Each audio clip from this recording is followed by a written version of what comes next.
The distress call. The settlement of New Haven floated serenely in the void of space, its biodomes glistening under the soft light of the nearby star. Life on Station Epsilon 9 had been peaceful for generations. Children played in artificial parks, scientists conducted experiments in gleaming laboratories, and merchants traded goods from across the galaxy. The very concept of war seemed as distant as Earth itself. Dr. Sarah Chen stood before the massive observation window, watching cargo ships dock at the station's outer rings. As chief administrator, she oversaw operations for the 20,000 souls who called this station home. Her morning had been routine, reviewing supply manifests, approving research proposals, and planning the upcoming Harvest Festival. She never imagined this ordinary day would be the last moment of peace she'd know. Administrator Chen called Officer Martinez from the communications console. "We're picking up unusual readings at the edge of our sensor range." Sarah turned, adjusting her glasses. "Define unusual." Martinez frowned at his screens.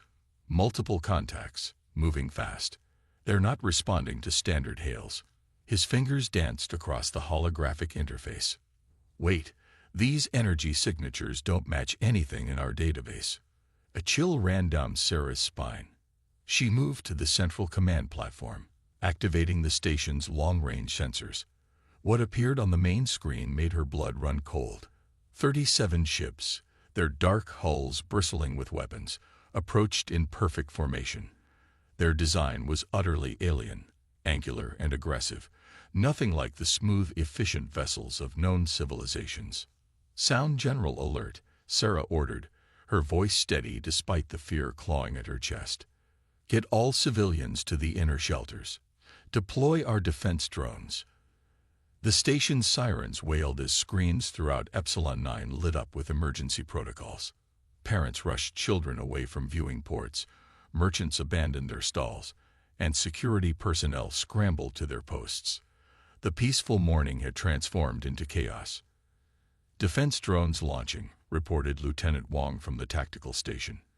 20 units deployed and forming defensive perimeter. Sarah watched as their small fleet of automated defenders rose to meet the approaching threat. The drones were designed for asteroid deflection and minor pyro-deterrence, hardly a match for what appeared to be a full military fleet. "Open all communication channels," she commanded. "Try to establish contact." Martinez shook his head after several attempts. "Nothing, Administrator. They're ignoring us completely." The alien fleet continued its relentless approach. When the lead ship came within range, it fired without warning. A beam of crimson energy lanced through space, vaporizing 3 defense drones instantly. The remaining drones returned fire, but their weapons merely splashed harmlessly against the alien vessel's shields. "They're cutting through our defenses like paper," Wong reported, his face pale. "Estimate 5 minutes until they reach optimal firing range on the station." Sarah gripped the command rail. Humanity had known peace for so long that their defensive capabilities had atrophied. The great warships of old were museum pieces, their weapons dismantled or destroyed. Most people had forgotten that humans once possessed the power to wage war on an interstellar scale. But Sarah Chen had not forgotten.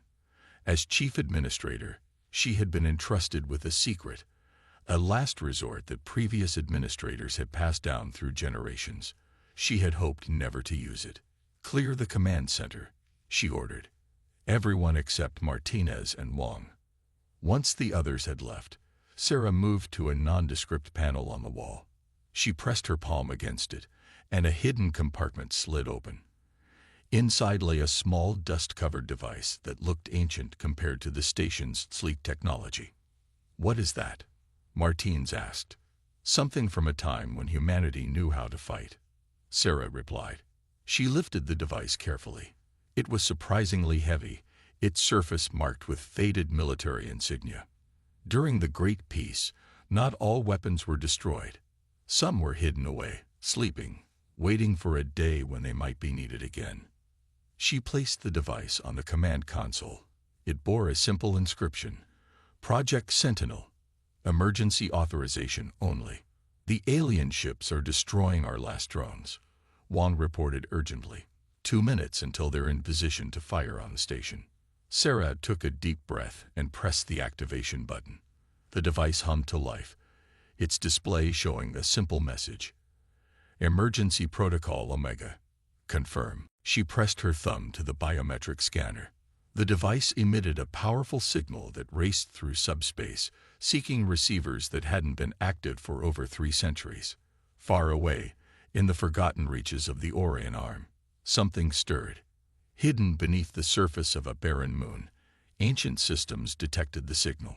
Power generators that had lain dormant for generations began their startup sequences. Lights flickered on in empty corridors, and atmospheric processors activated with a wheeze of stale air. In the deepest chamber of the facility, a massive computer core initialized. Its artificial intelligence, preserved in quantum storage, awakened to full consciousness. Emergency Protocol Omega received, announced the AI, its voice echoing through empty halls. Authentication verified. Threat assessment. Critical. Beginning revival procedures. Rows of stasis pods lined the walls of the facility's central chamber. Each contained a soldier from humanity's warrior past, men and women who had volunteered to sleep through the ages, ready to defend their species if the need ever arose again. The first pod hissed open. Inside, Colonel Marcus Reeves drew his first breath in 300 years. His eyes snapped open, military training overriding the disorientation of his long sleep. As revival drugs flooded his system, memories returned. The wars, the peace treaties, the decision to become one of humanity's sleeping guardians. Status report, he croaked, his voice rough from centuries of disuse. Welcome back, Colonel, the AI responded. We have received an Omega-level distress call from Station Epsilon 9. The facility is under attack by unknown hostile forces. All defensive measures have failed. Reeves sat up, his muscles protesting. How long until the others are revived? Full team revival will be complete in 30 minutes. The warships are already powering up. Show me the tactical situation. A holographic display materialized, showing real-time data from Epsilon 9. Reeves watched as the alien fleet positioned itself around the helpless station. His jaw clenched as he recognized classic invasion tactics. They're not here to negotiate, he muttered. Wake everyone. It's time to remind the galaxy why humanity was once feared. Back on Epsilon 9, Sarah watched helplessly as the alien ships moved into attack formation. Their weapons glowed with deadly energy, preparing to fire on the station's vulnerable hull. All civilians are secured in the inner shelters, Wang reported, for whatever good it will do. Did the signal go through? Martins asked, glancing at the ancient device. Sarah nodded. It went through. But I don't know if anyone heard it, or if they'll arrive in time. The lead alien ship's main weapon reached full charge. Sarah closed her eyes, waiting for the end. But the end didn't come. Instead, alarms blared across the command center as new contacts appeared on the sensors. Administrator, Wang shouted. Multiple ships emerging from hyperspace. Sarah's eyes flew open. On the main screen, space itself seemed to tear apart as massive vessels materialized. These were not the sleek, peaceful ships of modern humanity.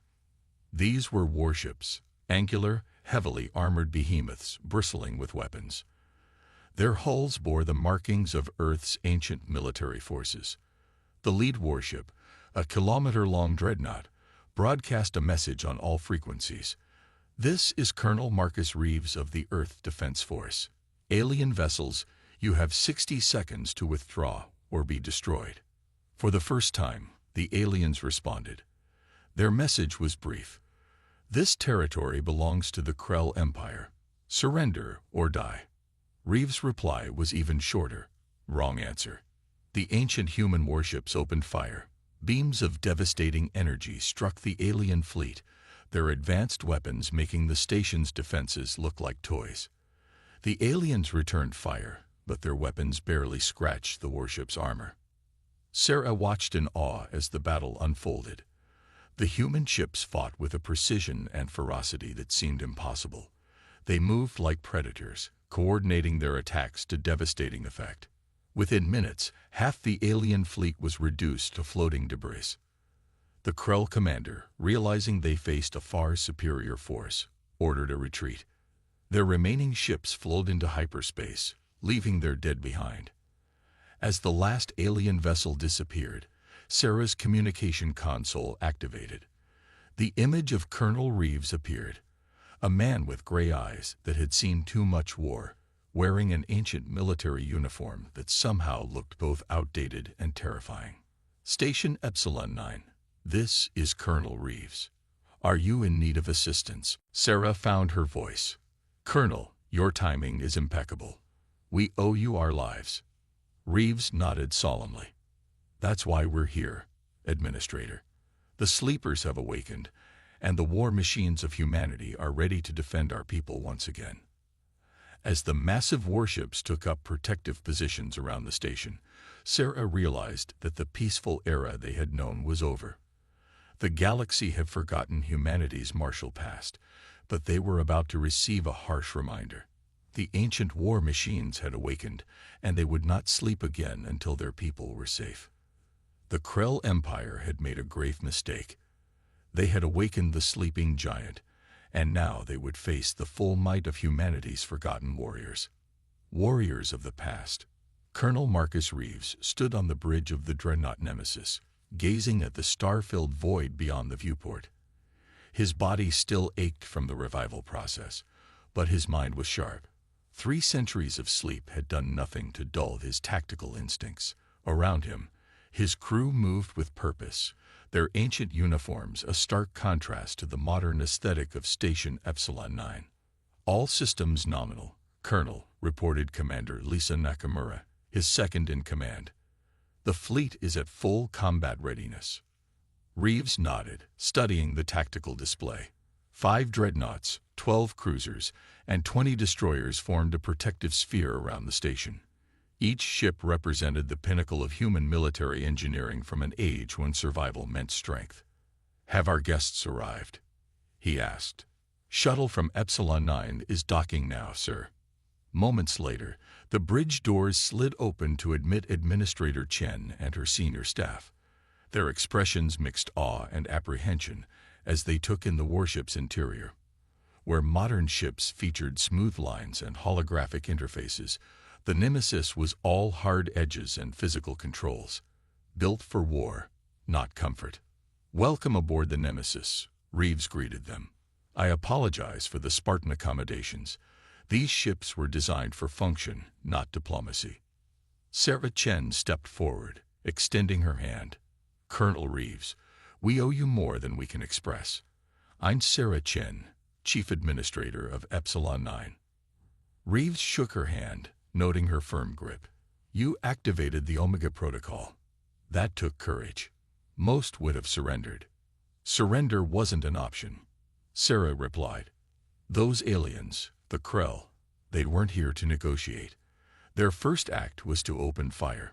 Tell me everything, Reeves said, gesturing to the briefing table. As Sarah recounted the attack, Reeves listened intently. His tactical team gathered data from the station's logs, analyzing the Krell ship's capabilities and behavior patterns. What emerged was troubling. This wasn't a random raid, Reeves concluded. The Krell came prepared for minimal resistance. They've likely been watching humanity for some time, assessing our defenses. But why attack now? Sarah asked. Humanity has been at peace for centuries. We pose no threat to anyone. Lieutenant Colonel David Armstrong, Reeves' intelligence officer, brought up a star map. Our preliminary analysis suggests the Krell Empire has been expanding aggressively in this sector. They've conquered several minor species in the past decade. And they saw humanity as another easy target. Reeves finished. They calculated that our peaceful nature made us weak. Sarah's eyes narrowed. They calculated wrong. Indeed they did, Reeves agreed. But this attack is likely just the beginning. We need to understand what we're facing. He turned to Nakamura. Commander, take us to the preparation bay. It's time our guests saw exactly what they've awakened. The group moved through the ship's corridors, their footsteps echoing off metal walls. Sarah noticed how the crew moved with precise efficiency, their bearing distinctly military despite their recent awakening. "How many of you are there?" she asked. Project Sentinel maintained 50,000 personnel in stasis, Reeves explained. Soldiers, pilots, engineers, support staff. Everyone needed to operate a full battle fleet. We've revived 10,000 so far. They entered a massive hangar bay that took Sarah's breath away. Rows of combat mechs stood at attention, each towering 20 meters high. Fighter craft filled launch tubes, their sleek forms designed for both atmospheric and space combat. Automated war drones hummed with barely contained energy. "My God," Sarah whispered. "I've only seen such things in history archives." "This is just one ship's complement," Reeves said. "Each vessel in the fleet carries similar armaments. We were humanity's last line of defense, hidden away when the Great Peace was signed." Martinez, Sarah's security chief, examined one of the mechs. "These machines, they're nothing like our current technology. They look almost primitive, yet they're far more advanced in terms of combat capability," Armstrong finished. "Modern humanity focused on efficiency and sustainability. We focused on survival and victory." Reeves led them to a secure briefing room. "Now, Administrator Chen, I need you to understand something. We are not the humanity you know. We come from an age of constant warfare, where strength determines survival. Our methods may seem brutal by your standards." "Colonel," Sarah said firmly, "those aliens tried to slaughter 20,000 innocent people. Whatever methods you need to employ, you have my full support." Reeves studied her for a moment, then nodded. "Very well. Commander Nakamura, begin strategic planning. I want to know everything about the Krell Empire within 48 hours. As the officers dispersed, Reeves called up historical records on the briefing room's displays. Images of ancient battles filled the screens. Humans fighting against various alien threats, their war machines crushing opposition. 300 years ago, he began. Humanity faced extinction. Multiple alien species saw us as prey, our homeworld as a prize. We had two choices, submit or fight. We chose to fight." The displays showed the evolution of human military technology, from basic spacecraft to the massive dreadnoughts now protecting Epsilon 9. "We became what we needed to become," Reeves continued. "Warriors, survivors. The other species learned to fear us, and eventually to respect us. The Great Peace was built on that respect. And now that peace is threatened," Sarah said. "Yes, the galaxy has forgotten why they made peace with humanity. The Krell have made a grave error, but they're not alone. Other species will be watching, waiting to see if we're still the warriors we once were." A communication alert interrupted them. Nakamura's face appeared on the screen. "Colonel, long-range sensors detect multiple Krell fleets mobilizing. They're gathering at these coordinates." A star map highlighted several systems. "They're preparing for a major offensive," Reeves observed. "They want to strike before we can fully mobilize." "How long do we have?" Sarah asked. "Based on their movement patterns, approximately 72 hours before they reach human space." Reeves stood, his decision made. "Then we have 72 hours to remind them why humanity once ruled the stars. Commander, wake the rest of the fleet. All of it." Sarah watched as orders flew across the bridge. Throughout the hidden facility, thousands more stasis pods began their revival sequences. Ancient warships, larger and more powerful than anything she had imagined, powered up their reactors. "Colonel," she said quietly, "after this is over, what happens to you and your people? The galaxy has moved beyond war. There may not be a place for warriors in the peace that follows." Reeves turned to her, his gray eyes reflecting centuries of wisdom and sorrow. "We knew that when we volunteered for stasis, Administrator. We are anachronisms, relics of a violent past. But we also knew that peace without the ability to defend it is merely surrender delayed." On the tactical display, More and more ships appeared as the hidden fleets awakened. The true scope of Project Sentinel became apparent. Not dozens, but hundreds of warships, each a masterpiece of human military engineering. "The Krell want war," Reeves said, his voice hard as steel. "We'll give them war, but not the kind they expect. They think they face the soft, peaceful humans of today. Instead, they'll face the humans who conquered 100 worlds, who made the galaxy tremble at our approach." Sarah watched as the ancient fleet assembled. Despite her peaceful upbringing, she felt a fierce pride stirring within her. These were her ancestors, the ones who had ensured humanity's survival against overwhelming odds. "What's our first move?" she asked. Reeves smiled grimly. "We're going to pay the Krell Empire a visit. It's time they learned why the old stories warned against awakening sleeping giants." As the fleet prepared for departure, reports came in from across human space. Other Sentinel facilities were activating, their guardians awakening to answer the call. The war machines of humanity were stirring to life, and the galaxy would soon remember why peace had been preferable to facing human wrath. In the depths of space, the Krell commanders received reports of massive energy signatures appearing throughout human territory. Their confidence began to waver as they realized the magnitude of their miscalculation. They had expected to find sheep. Instead, they had awakened wolves. The ancient warriors of humanity were marching to war once more, and this time, they would ensure that the lesson would never be forgotten. The peace that followed would be built not on humanity's weakness, but on the galaxy's renewed understanding of human strength. As the Nemesis led the fleet into hyperspace, Colonel Reeves stood at the viewport, watching the stars stretch into lines. Behind him, Sarah Chen remained, having chosen to accompany the fleet rather than return to her station. "You don't have to come with us," Reeves said. "This won't be like the sanitized conflicts you've studied in history classes." "My people were attacked," Sarah replied firmly. "I need to see this through. Besides, someone needs to bear witness to what happens next." Reeves nodded approvingly. "Then welcome to the war, Administrator. Let's go remind the Krell why humanity once ruled the stars." The wrath of humanity. The human fleet emerged from hyperspace at the edge of Krell territory like predators, materializing from shadow. 300 warships, each a testament to humanity's martial past, formed an arrowhead formation with the dreadnought Nemesis at its tip. On the bridge, Colonel Reeves studied the tactical display while Administrator Chen watched in mixed awe and trepidation. "Multiple Krell fleets detected," Commander Nakamura reported. "They're scrambling to intercept." "Numbers?" Reeves asked calmly.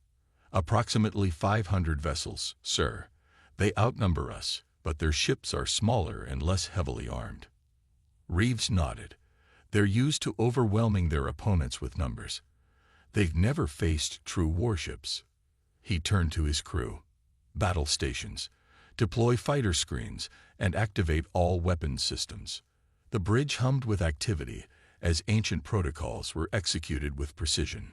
Sarah watched as the tactical display filled with icons representing thousands of fighters launching from carrier base. "The Krell commander is hailing us," the communications officer announced. On screen, a reptilian face appeared, its scales a deep crimson, 4 eyes blinking independently. "Human vessels, you have entered Krell space. Withdraw immediately or be destroyed." Reeves stepped forward. "I am Colonel Marcus Reeves of the Earth Defense Force.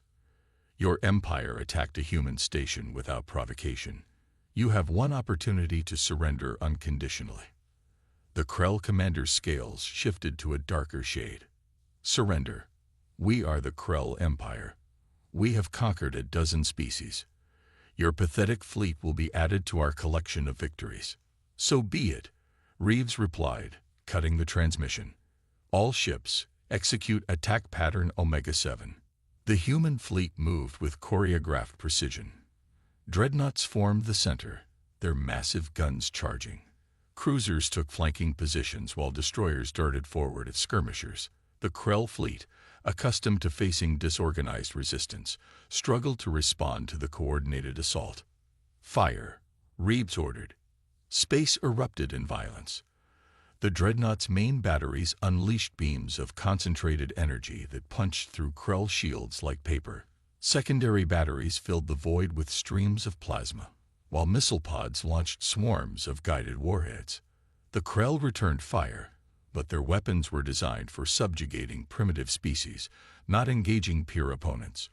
Their shots splashed harmlessly against the humans' layered shields, or were intercepted by point defense systems. "Their flagship is trying to break through our lines," Nakamura reported.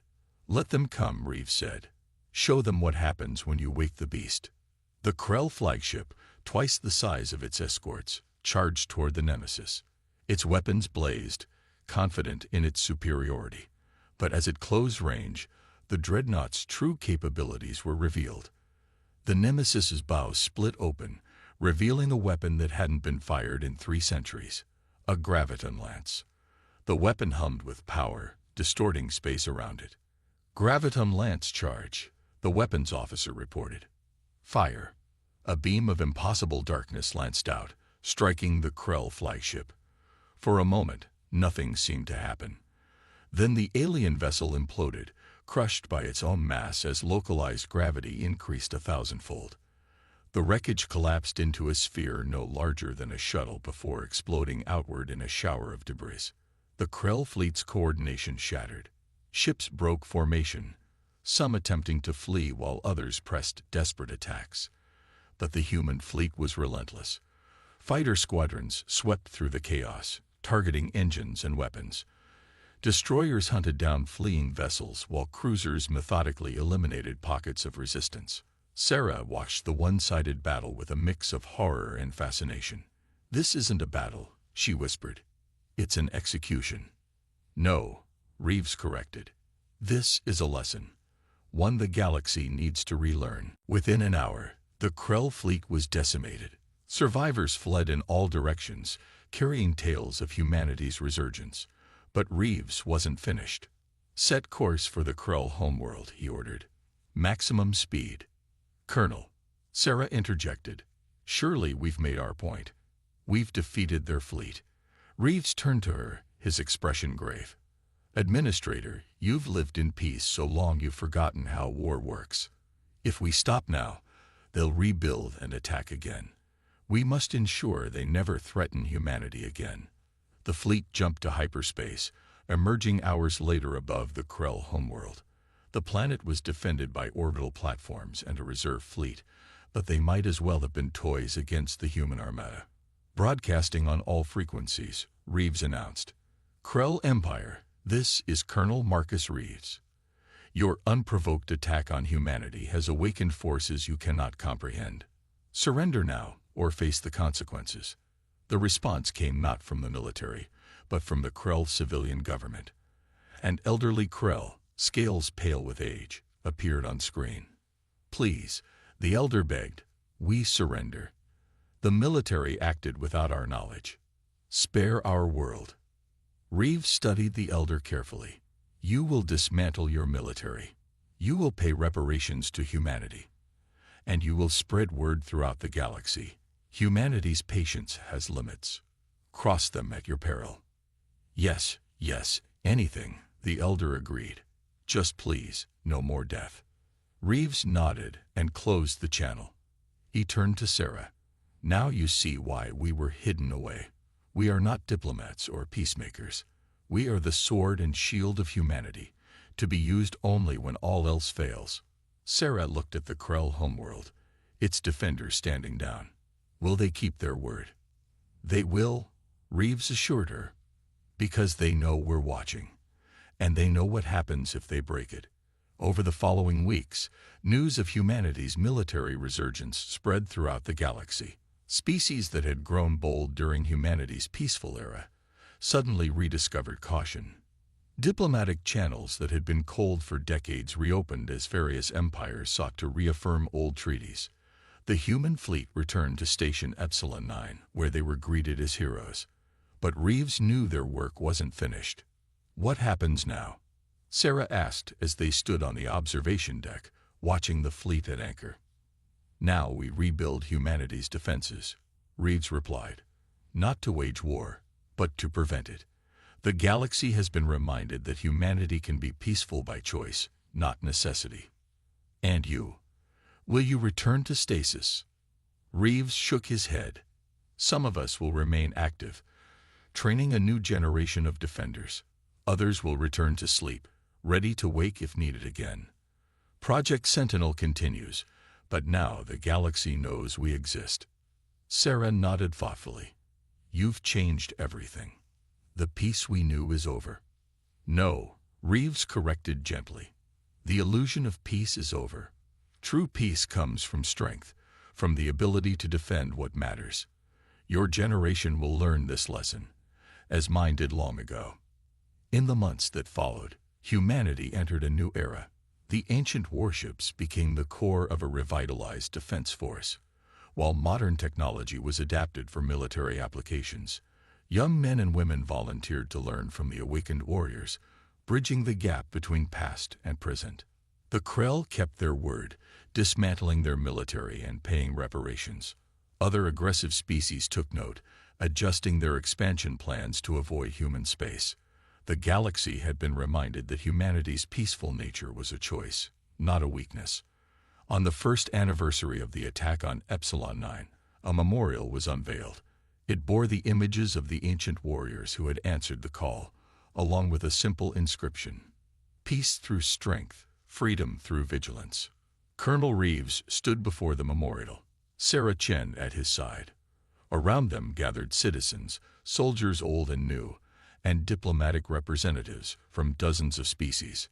We stand here today not to celebrate war, Reeves addressed the crowd, but to honor those who ensure peace. The warriors of the past rose when called, not for glory or conquest, but to protect those who could not protect themselves. As he spoke, he noticed young faces in the crowd wearing the uniforms of the new human defense force. The torch was being passed to a new generation, one that understood that peace must be guarded. Let this memorial remind all who see it, Reeves concluded, that humanity chooses peace, but we are always ready to defend it. The war machines sleep, but they sleep lightly.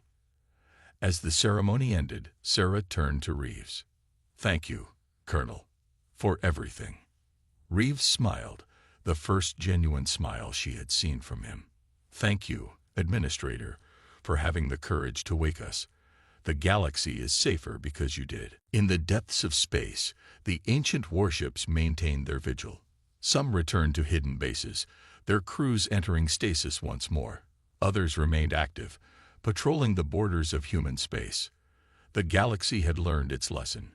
Humanity could be peaceful, benevolent, even gentle, but wake the sleeping giant and face the wrath of the war machines.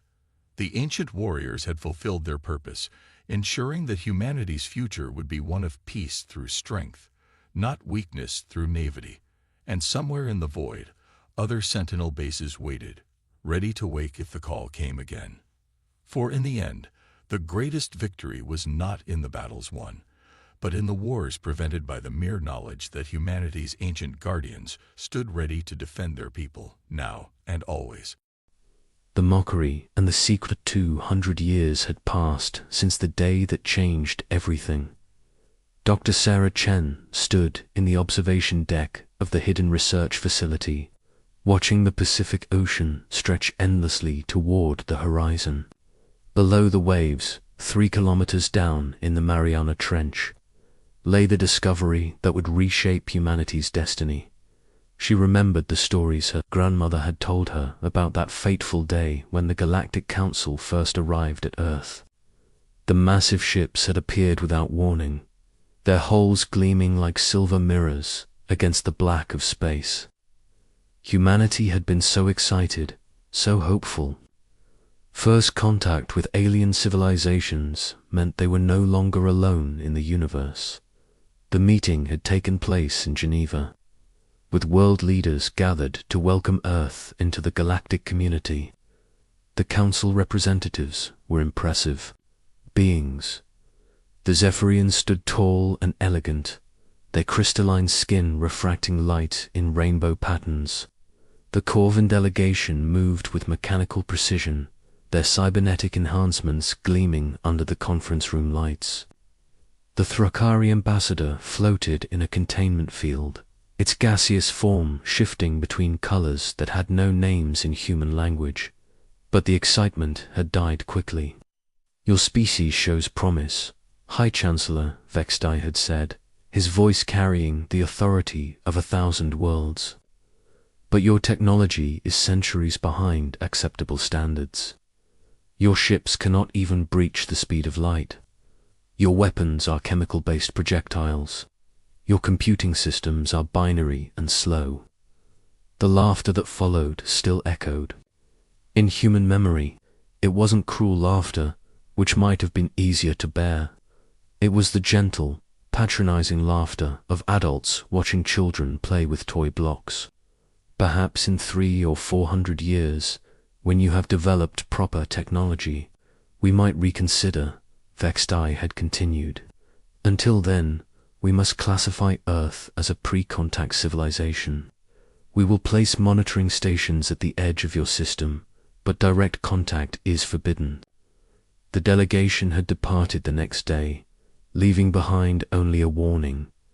"Do not attempt to leave your system. Do not try to contact us. Any aggressive expansion will be met with." Correction. Sarah's fingers tightened on the observation decks. Railing. The humiliation had been complete. Humanity had been weighed, measured, and found wanting.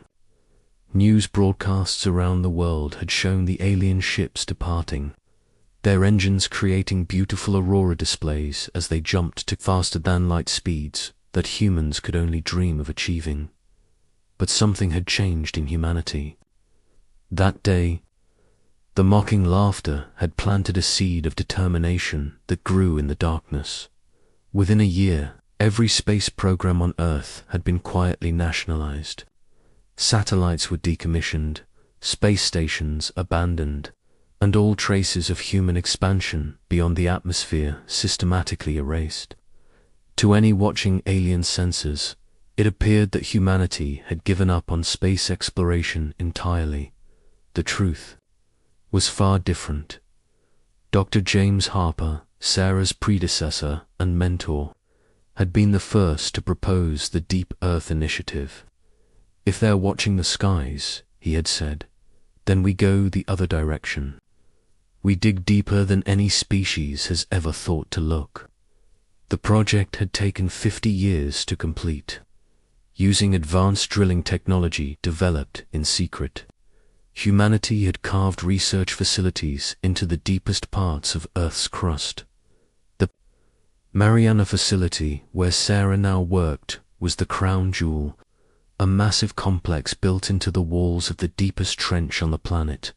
It was there, in the crushing darkness of the deep ocean, that humanity had made its greatest discovery. The precursor ruins had been found by accident. A geological survey team had been mapping the trench floor when their deep-sea rover had detected unusual metal compositions.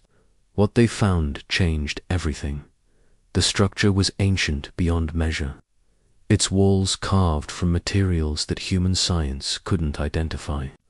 But it was clearly artificial, clearly the work of intelligent beings, and it was filled with technology that made even the Galactic Council's achievements look primitive. Sarah walked through the facility's corridors, past laboratories where Earth's best scientists worked in absolute secrecy. The precursor technology was beyond anything in known space. Their computers operated on quantum principles that allowed instantaneous calculation across vast distances. Their power sources tapped into the fundamental forces of the universe itself. But the most incredible discovery was the teleportation. Matrices, the precursors, had mastered the art of moving matter instantaneously across space, not just small objects, but entire structures. The mathematics was staggering. Requiring computational power that humanity had only recently achieved by reverse engineering precursor quantum processors. Dr. Chen entered the main laboratory where her team was preparing for the day's test. The prototype teleportation chamber stood in the center of the room, its surface covered in intricate patterns that seemed to shift and flow like liquid mercury. "Status report," she said to her lead engineer, Dr. Marcus Webb. "All systems are green, Dr. Chen," Webb replied, his eyes bright with excitement. "The quantum field generators are stable, and the navigation array is locked onto the target coordinates." Sarah nodded, feeling the familiar mix of anticipation and anxiety that came with each test. They had been working on this project for 15 years, building on the discoveries of previous teams.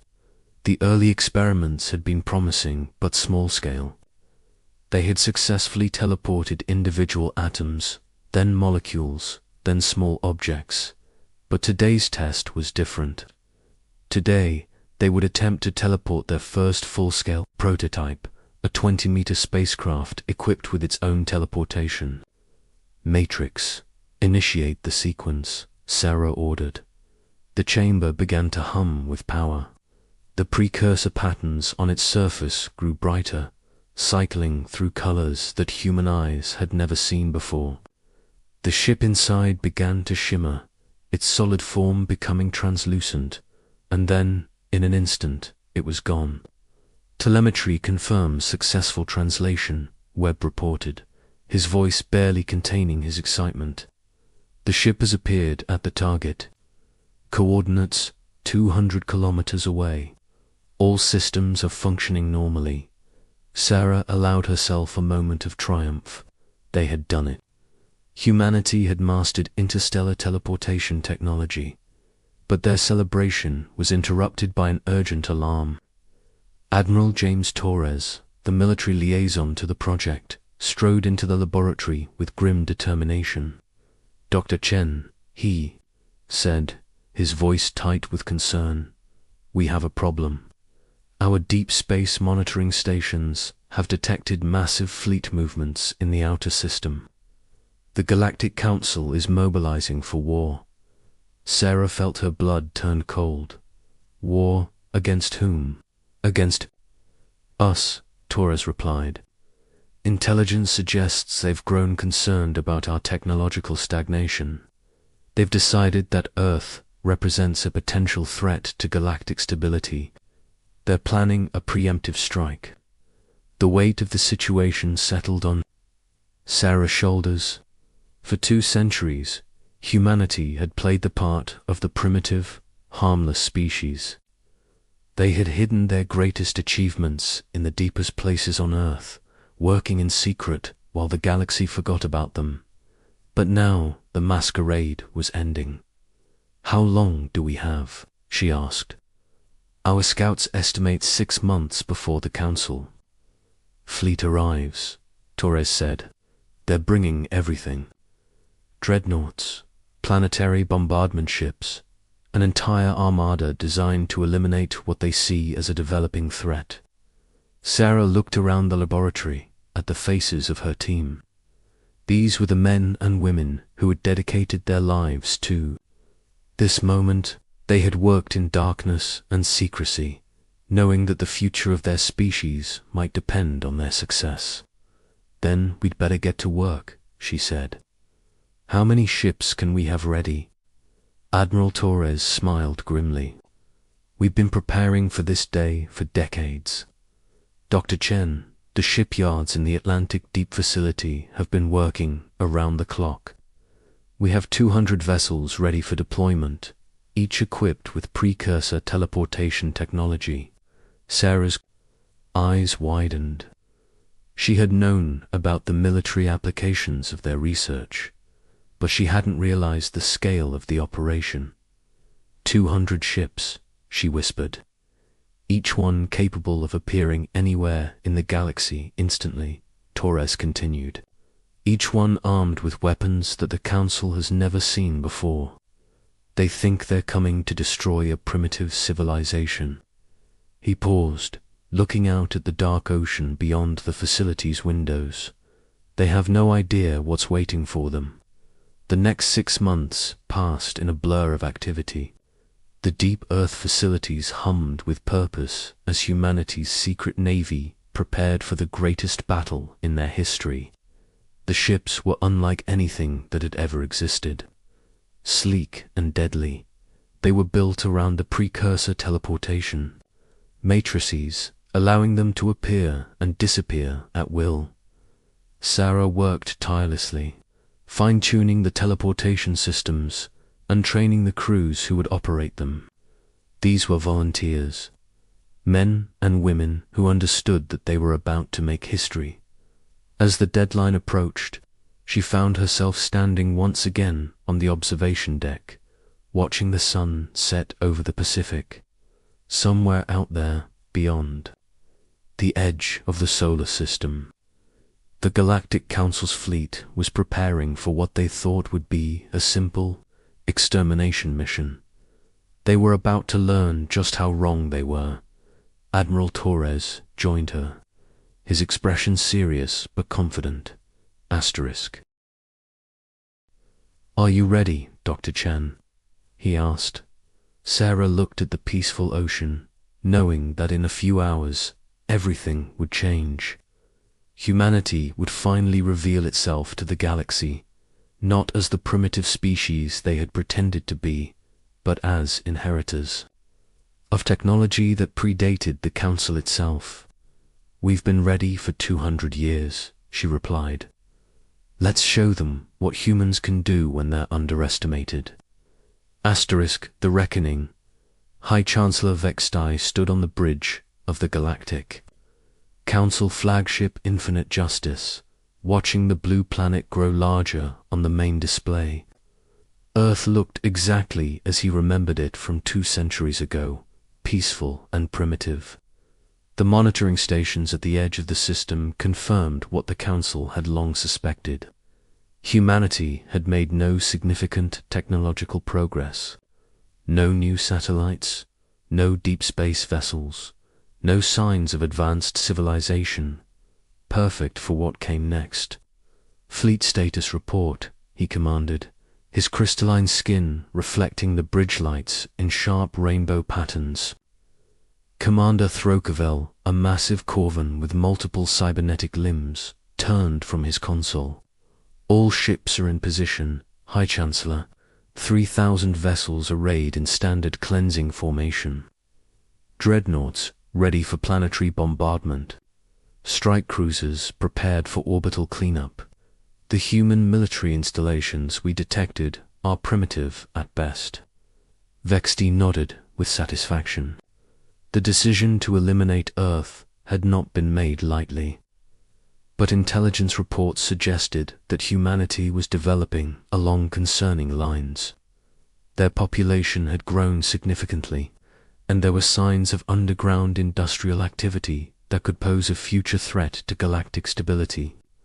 Better to end the problem now, before it could develop. "Open a communication channel to the planet," Vextai ordered. "Let them hear their fate before we deliver it." The transmission activated, and Vextai's voice carried across space to Earth. "People of Earth, this is High Chancellor Vextai of the Galactic Council. Your species has been evaluated and found to represent a potential threat to galactic peace.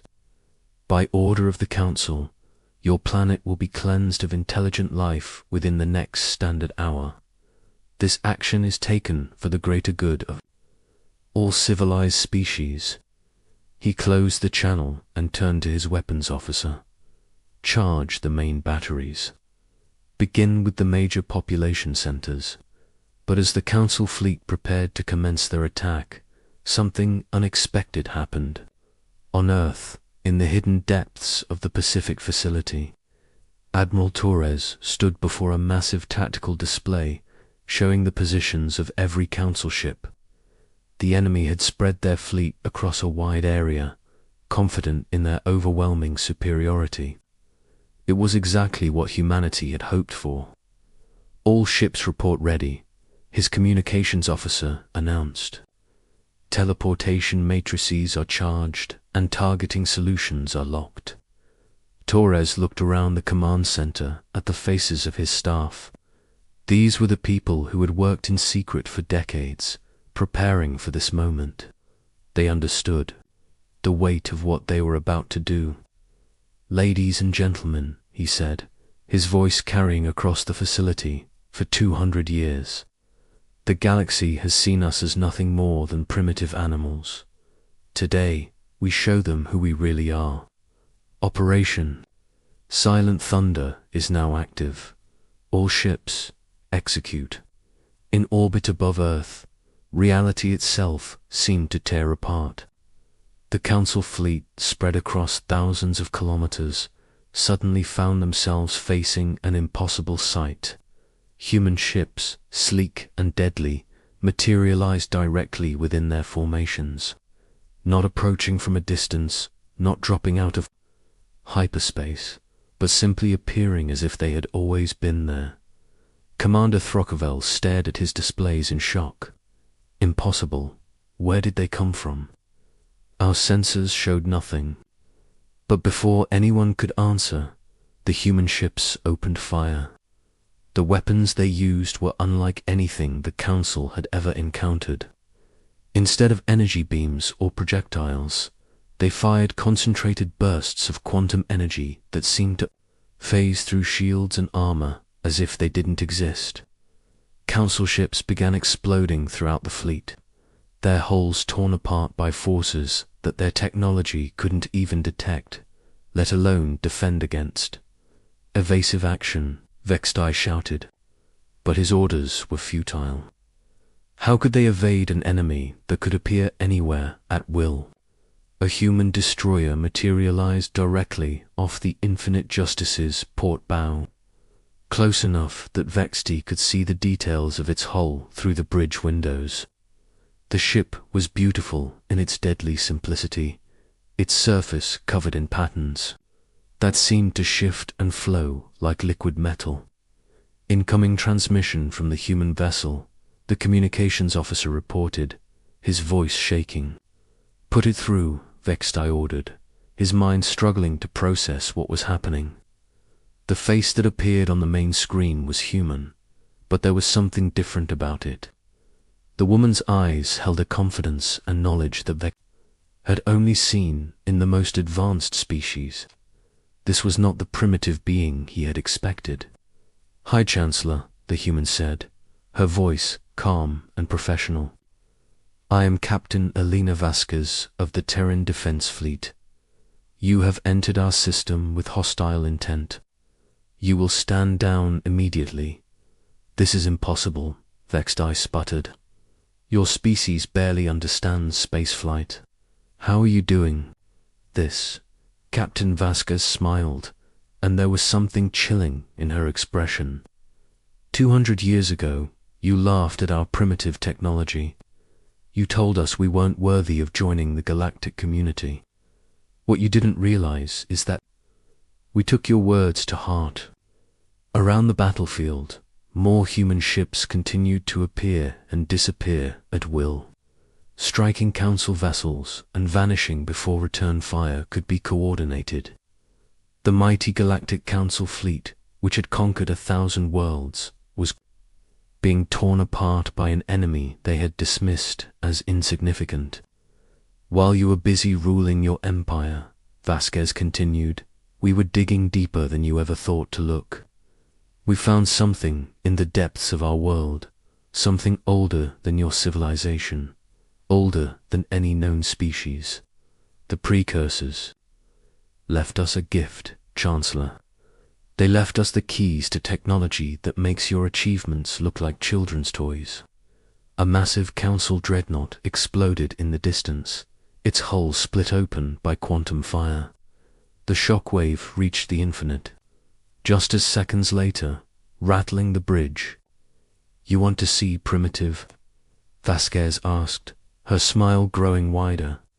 "Let me show you what humans do when we're properly motivated." The human destroyer vanished from sight, only to reappear directly above the Council flagship. more human vessels materialized around the infinite justice, surrounding it completely. Their weapons powered up with an ominous hum that seemed to vibrate through the ship's hull. "This is your only warning," Vasquez's voice came through the comm system. "Order your fleet to withdraw immediately, or we will demonstrate exactly how primitive human technology can be." Vextai looked around his bridge at the faces of his crew. These were beings from the most advanced civilizations in the galaxy, but they were staring at their displays with expressions of pure terror. The tactical readouts showed the impossible. Their fleet of 3,000 ships was being destroyed by a force of only 200 human vessels. "How many species have you exterminated with words like these?" Vasquez asked. "How many civilizations have you destroyed because they didn't meet your standards?" "Well, congratulations, Chancellor. You've finally met a species that exceeds them." Through the bridge windows, Vexti could see more human ships appearing throughout the battlefield. Each one moved with impossible grace, teleporting from position to position, striking with precision and disappearing before the Council forces could respond. "Your teleportation technology," he said, his voice barely a whisper. "It's beyond anything we've ever seen." "The precursors were very thorough teachers," Vasquez replied. "But the real lesson they taught us wasn't about technology. It was about patience, about waiting for the right moment to reveal what you're truly capable of." A proximity alarm suddenly screamed through the Infinite Justice's bridge. 3 human ships had appeared inside the flagship's shields, their weapons trained on critical systems. "You see," Chancellor Vasquez continued, "while you were laughing at our primitive rockets and radio waves, we were developing technology that can bypass every defense you have. Our ships don't need to break through your shields because we can appear inside them. Our weapons don't need to overcome your armor because they phase through it. You never stood a chance. The battle was over." Of the 3,000 ships that had arrived to cleanse Earth, fewer than half remained operational, and those were scattered and demoralized. The Galactic Council's mighty fleet had been reduced to wreckage in less than an hour. "I'm going to make you an offer," Vasquez said, her voice taking on a diplomatic tone. "Withdraw from our system immediately. Return to your council and tell them exactly what you've seen here. Tell them that Earth is no longer a primitive world to be ignored or destroyed. We are now a power in this galaxy, and we will not be threatened." Again, Vextai's hands shook as he reached for his communications console. "All ships," he broadcast on the fleet-wide channel. "This is High Chancellor Vextai. Immediate withdrawal to hyperspace. All ships, immediate withdrawal." "A wise choice," Vasquez said. "But Chancellor, before you go, let me leave you with a thought. For 2 centuries, you believed you knew everything about humanity. You were wrong about our technology, wrong about our capabilities, and wrong about our potential. What else do you think you might be wrong about?" The surviving Council ships began jumping to hyperspace, their crews desperate to escape the nightmare that Earth had become. As the Infinite Justice prepared for its own jump, Vextai took one last look at the blue planet on his display. "What have we done?" he whispered to himself. As the Council fleet disappeared into hyperspace, the human ships began to fade from view, their cloaking systems rendering them invisible once again. But their message had been delivered with absolute clarity on Earth. In the Pacific Facilities Command Center, Admiral Torres watched the tactical display as the last enemy signatures vanished from the solar system. The room erupted in cheers and applause, but Torres remained calm and focused. "Signal all ships to return to base," he ordered, "and prepare a message for transmission to all galactic civilizations. It's time the universe knew that humanity has joined the game. Dr. Sarah Chen joined him at the tactical display, her eyes bright with the triumph of their success. What happens now? She asked. Torres smiled, looking out at the stars through the facility's observation windows. Now we find out what it really means to be human in a galaxy that no longer underestimates us. The precursors left us their technology, but they also left us something more important. They left us the responsibility to use it wisely. He turned to face the assembled staff, all of them looking to him for guidance on what came next. The age of hiding is over, he declared. Humanity has emerged from the depths, and we will never be dismissed again. But with this power comes a choice. We can become the thing that once threatened us, or we can become something better, something worthy of the gift we've been given. As news of the battle spread across the galaxy, carried by the surviving council ships, a new chapter in galactic history began. Earth was no longer the primitive world at the edge of known space. It had become something far more dangerous and far more promising, a mystery that demanded respect, and in the depths of Earth's oceans, in facilities that no alien scanner could detect, humanity continued to unlock the secrets left behind by the precursors, preparing for whatever challenges the galaxy might bring next. Asterisk.